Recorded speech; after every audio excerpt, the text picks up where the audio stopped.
Young tiger NTR నటనా ప్రతిభ గురించి తెలిసిందే. ఈ తరం స్టార్స్ లో అన్ని పాత్రలకు నప్పే ఏకైక హీరో తారక రాముడేనంటే నమ్మాల్సిందే. సినిమాకు తనలోని అద్భుత నటనా పటిమతో ఫ్యాన్స్ ను ఆకట్టుకుంటున్న తారక్ ఇప్పుడు మరో ప్రెస్టీజియస్ ప్రాజెక్టుకు ఓకే చెప్పాడని అంటున్నారు. రుద్రమదేవి డైరెక్టర్ గుణశేఖర్ మరో అద్భుత సినిమాకు శ్రీకారం చుట్టారట. ఆ సినిమానే హిరణ్యకశిపుడు.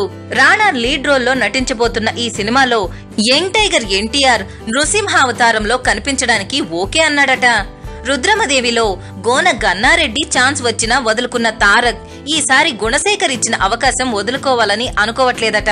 లీడ్ రోల్ రానాదే అయినా నరసింహుని అవతారంలో ఎన్టీఆర్ కు మంచి ఎపిసోడ్ ఉంటుందని హామీ ఇచ్చారట గుణశేఖర్.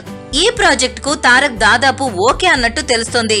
ఒకవేళ అదే నిజమైతే నరసింహ అవతారంలో తారక్ రికార్డుల సంచలనాలు సృష్టించడం ఖాయమని చెప్పొచ్చు. యమదొంగ లాంటి సోషల్ ఫ్యాంటసీలో నటించి మెప్పించిన యంగ్ టైగర్ ఈసారి నరసింహునిగా కూడా సత్తా చాటడం ఖాయమని ఫ్యాన్స్ ఇప్పటి నుంచే హడావిడి చేయడం మొదలుపెట్టారు.